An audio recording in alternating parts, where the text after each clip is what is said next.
agora o assunto é o sistema de controle e a ampliação da transparência social dos serviços públicos do governo de Mato Grosso, que são algumas das tarefas que devem ser executadas pela Controladoria Geral do Estado. E é para falar sobre as atividades que vêm sendo executadas pela CGE, que é a Controladoria, em 2021, e também sobre outros assuntos, é que a gente conversa ao vivo com o Controlador Geral do Estado, Emerson Hayashida. Boa tarde, Controlador. Boa tarde. Boa tarde, Soji. Boa tarde, Camila. É um prazer, uma satisfação tão grande estar aqui com vocês para esclarecer um pouco da nossa atividade enquanto órgão de controle interno do Poder Executivo. Um trabalho importante da Controladoria são aqueles famosos acordos de leniência, ou seja, as empresas que se envolveram em atos de corrupção. Quanto é que a Controladoria Geral do Estado, nesse governo, já conseguiu recuperar de dinheiro roubado que voltou aos cofres públicos, Controlador? Nesse mandato do governador Mauro Mendes, a gente já recuperou algo em torno de 190 milhões em acordos de leniência firmados com as empresas que cometeram algum ilícito administrativo e que se reconheceram e que se reabilitaram desse ilícito, e a gente conseguiu recuperar esse montante. E a Controladoria, falando nesse assunto, secretário, juntamente com a Cinfra, aplicou uma multa ao consórcio VLT de aproximadamente 96 milhões. Essa multa, isso na verdade devido a irregularidades no contrato, ao pagamento de propinas também, e tudo isso resultado do que a gente vê todos os dias aí, um rasgo na cidade, né? E sofremos também as consequências disso. Quando essa multa será paga e também quais foram as penalidades e as consequências para essas empresas? Essa multa ainda está, como a decisão foi recente, ainda cabe recurso para as empresas, né? Ela está dentro de um prazo de recurso, e aí após, se houver um recurso dessas empresas, elas serão julgadas e aí contará o prazo para recolhimento dessas multas, né? Então isso ainda está em fase de recurso, a efetivação dessas multas ainda demora um tempo pelo procedimento adotado para que as empresas possam recorrer ou recolher o recurso, né?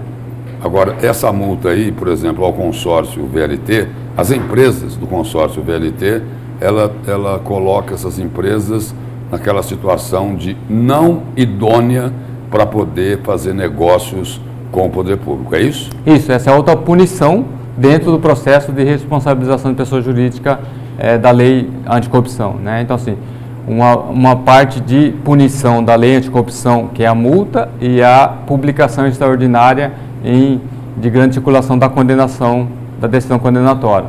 A questão da idoneidade, essa punição é da Lei 866, né, a antiga Lei de Estações, ou da Lei 12462, que é da RDC.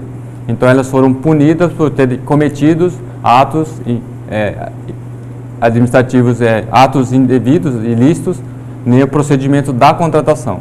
Então, elas foram punidas pela Lei Anticorrupção da multa e publicação, e punidos pela Lei 8666 e 12462, da RDC, pela contratação. Controlador, uma questão aí que não é muito fácil de entender. Nesse caso aí, a empresa é considerada inidônea e ela não pode negociar, celebrar contratos com o poder público, ok? Isso. No outro lado, a empresa que faz um acordo de leniência, ela continua prestando serviço normalmente para o poder público? Isso. Não é uma contradição isso?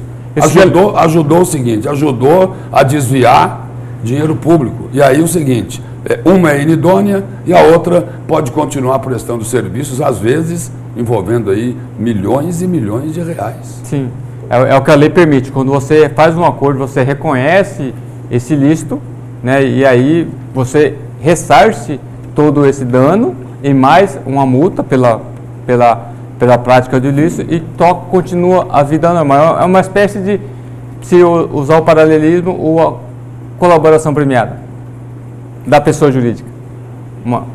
Se usando uma linha de comparação. Controlador, e também o senhor citou a lei anticorrupção, ela também prevê e exige que as empresas tenham todo um programa, né, de integridade para que haja um compliance. Eu queria que o senhor explicasse melhor o que é isso, esse conceito que está tão difundido, né, e se toda empresa é obrigada a seguir esse programa hoje.